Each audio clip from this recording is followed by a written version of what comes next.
Kepikiran gak sih, Takatau di Jepang memang ditakutin dan pasti orang-orang cuman cari selamat aja ketika di Jepang sendiri. Tapi sesampainya di dunia fantasi, kok malah pada nggak takut ya? Padahal udah tahu kalau Takatau itu mematikan. Apalagi si Sagesion. Heran deh, yang gak ada takut-takutnya itu orang. Rencana apa lagi yang akan dilancarkan sama Sagesion? Makanya disimak yuk alur cerita anime Sokushi Gaseki Sugite episode ke-9. Enjoy ya teman-teman! Pada awalnya, terlihat ada Sagesion yang sedang berjalan menuju hutan dan masuk ke sebuah portal atau dimensi lain yang berisikan Aoi, si cewek yang pernah bersama Daimon. Namun pas ngelihat Takatau langsung kabur begitu saja. Aoi yang terlihat terpuruk ada mulai menggumam dan menyalahkan Sagesion yang kenapa membawa petaka ke dunia itu. Dan dia pun ada menginginkan bahwa jangan melibatkan dirinya lagi untuk menghancurkan dunianya sekarang. Sagesion yang melihatnya ada langsung diberitahukan oleh si pedang kecil informasi mengenai Takatau dari si Daimon. Memang informasi mereka pun masih sedikit karena masih belum seluruh informasi terbuka untuk mereka. Di sisi tebing, masih ada Daimon dan Lute yang berbicara mengenai Takatau. Daimon tentu saja masih ketakutan mengenai langkah mereka selanjutnya untuk bisa bertahan hidup itu seperti apa. Untung saja dia masih dibutuhkan oleh Lute untuk mengincar Takatau. Jadinya dia pun akan dibawa oleh Lute menuju ibu kota. Dalam pikiran Lute, memang salah satu cara untuk menghabisi Takatau adalah dengan membuka segel adik dari dewa jahat yang disegel olehnya juga. Jadi Lute sekarang ini memegang kunci pembuka segelnya yang akan dipakai di ibu kota nanti. Makanya Daimon ditarik ke sana untuk bisa jadi pemandu untuk si Lute. Di ibu kota, masih dengan si Raja Mani yang sudah memotong tangan teman Takatau. Ada langsung saja membuat para kandidat Sage ini melanjutkan misinya untuk menggapai prestasi dengan melawan monster dan dewa jahat yang ada di dungeon yang berada di ibu kota ya teman-teman. Raja Mani juga ada memberikan informasi mengenai keluarga kerajaan memiliki kekuatan untuk melemahkan gift. Jadi, si Ero Game Master ini bisa dipasang kembali tangannya jika sudah menjauh dari Raja Shimani. Setelahnya, baru deh Tomochika dan Takatau menampakkan dirinya ke depan semua teman kelasnya. Tentu hal itu membuat mereka kaget dengan kehadiran mereka yang sudah dikira sudah meninggoy. Yang melihat mereka dengan tatapan tidak kaget itu ada 3 orang. Jadi harusnya 2 sudah kita ketahui siapa, dan 1 lagi, seorang laki-laki yang bermuka suram itu.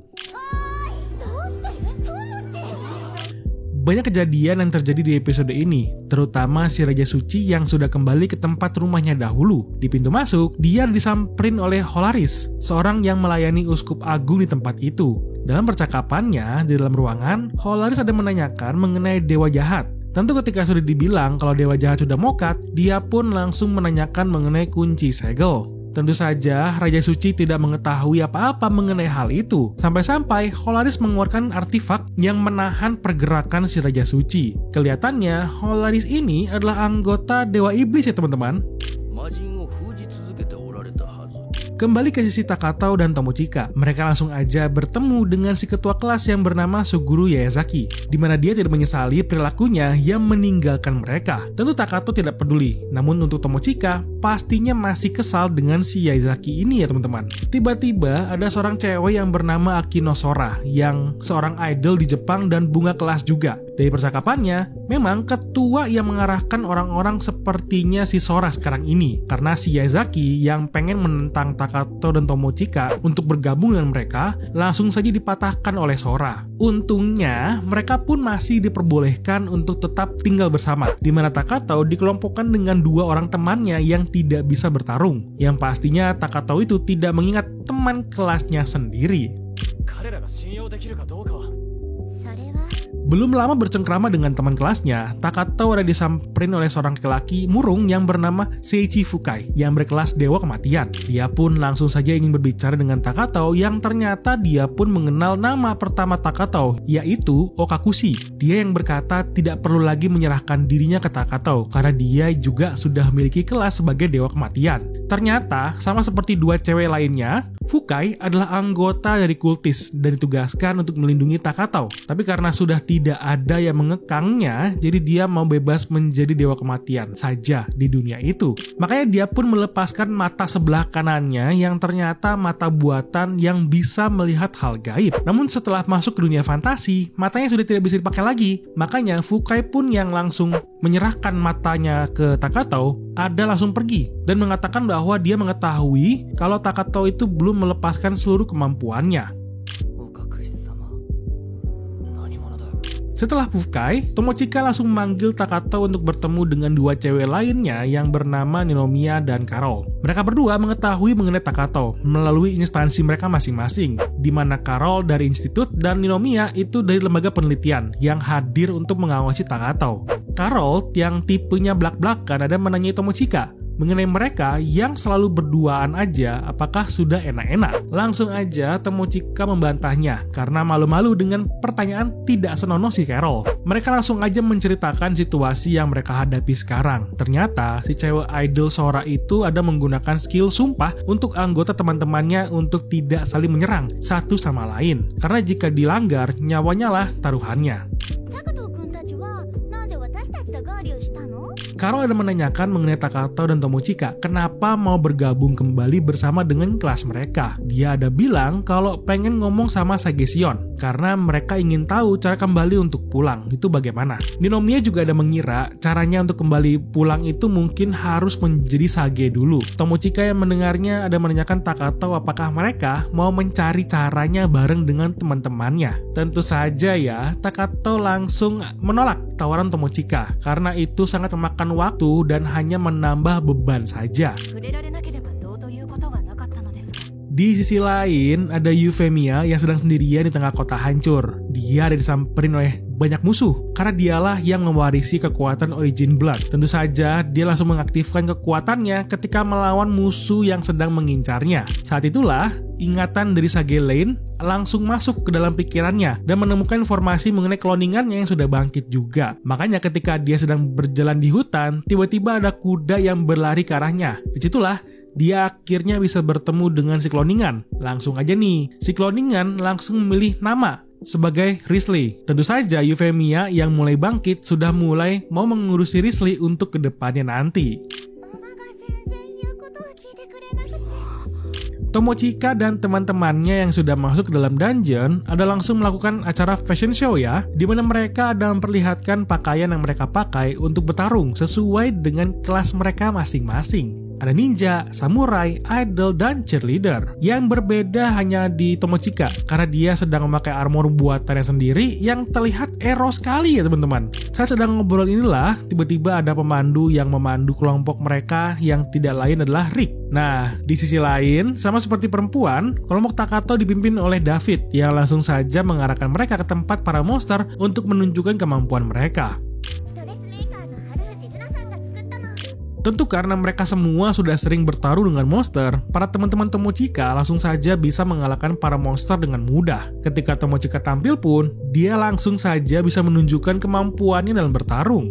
Bukan beban sih Tomochika kalau begini, karena dia nggak pernah dikasih tampil kan. Makanya baru kali ini bisa melihat nih Tomochika dengan skill bertarungnya yang luar biasa. Kalau di sisi Takato, dia ada langsung bisa mengelabui teman-temannya yang lain untuk mengalahkan monster sesuai dengan hawa membunuhnya yang dia lihat. Tentu ketika dilihat, teman-temannya langsung menyanjung Takato bahwa bisa untuk bertarung. Menuju arah di kota, bisa terlihat kalau Daimon dan Lute sudah sampai ke ibu kota dan langsung ingin mencari informasi di dalam bar. Mereka bisa mendapatkan informasi mengenai festival yang sedang dilakukan untuk merayakan kandidat Sage yang sudah berhasil ke lantai 5 hanya dalam waktu beberapa hari saja. Daimon yang kaget ada melihat teman-teman kelasnya, tentu saja dibantu oleh Lute yang menggunakan sihir untuk menghalangi persepsi agar mereka tidak terlihat. Tiba-tiba aja ada kegaduhan terjadi di tempat meja teman-teman yang Daimon lihat. Ternyata ada si Shinozaki Ayaka yang datang ke tempat mereka untuk membalas dendam. Kasihannya yang menjadi incaran adalah si Eroge Master yang dipukul dengan tangan kosong sampai mokat. Udah kena potong tangannya dulu, sekarang mati sama si teman ceweknya. Setelah membunuh temannya, dia pun membiarkan temannya yang lain untuk memberitahukan teman-temannya bahwa setiap hari dia akan membunuh mereka 1 hari 1 orang. Daimon yang panik ada langsung berpikir bahwa dialah yang akan jadi target selanjutnya jika Ayaka masih terus-menerus membunuh orang. Langsung aja Sagesion hadir ke depan mereka. Tentu Daimon yang takut ada langsung permisi, namun ditahan sama Lute kalau dia sampai kabur, dia pun tidak akan lepas dari Sagesion, alias bakal mati juga. Ternyata Sagesion hanya ingin mengetahui mengenai Takatau itu seperti apa dari Daimon sendiri. Informasi sudah diberikan oleh Daimon mengenai Takatau. Sagesion pun sudah mengetahui bahwa Lute itu adalah familiar dewa jahat, tapi dia pun tidak bisa melawan Takatau, sekalipun jika dia ingin membalas dendam juga. Sagesion yang sudah mendapatkan informasi mengenai Takatau ada langsung pengen membunuh Daimon. Namun anehnya, sihirnya malah tidak mempan dan berubah menjadi krim kocok. Makanya Sagesion pun malah memberikan informasi mengenai dunia bawah atau dungeon bawah tanahnya. Di sisi penginapan kelas, Tomochika yang berkumpul dengan timnya ada membicarakan mengenai progres penaklukan dunia bawah tanah yang sudah sampai ke lantai 5. Dan Takatau ada menanyakan mengenai kabar bahwa ada temannya yang mati dibunuh. Itu kenapa? Ninomiya ada bilang kalau yang membunuhnya itu adalah Shinosaki Ayaka. Ketika mendengarnya, Takatau dan Tomochika kebingungan sendiri karena mereka kira kalau Ayaka itu sudah meninggal. Pada malam itu juga, di rumahnya Sagesion, ada bawahannya yang sedang melaporkan progres para kandidat Sage yang sudah masuk ke lantai 5. Sagesion ada bilang, kok kayak terlalu mudah ya, harusnya bisa dipersulit lagi. Bawahannya tentu saja bilang kalau mengalahkan dewa jahat itu kan susah untuk mereka. Tiba-tiba ada ketukan pintu, yang ternyata ada Otori Haruto yang memiliki skill analisis dan menjadi penasehat di kelompok kelas mereka. Dia ada meminta perpanjangan waktu untuk menyelesaikan misi untuk menjadi Sage. Shion ada bilang kalau waktu itu untuk mendorong semangat mereka. Namun, jika Haruto bisa membunuh Takatau, mungkin saja dia bisa memperpanjang waktu untuk para kandidat dalam berkembangnya. Haruto pun menjawab dengan senyuman licik gitu ya teman-teman. Memang, nggak ada takut-takutnya si Sage Shion ini. Belum kena skill langsung mati aja nih orang. Heran gue, nggak ada takut-takutnya itu loh.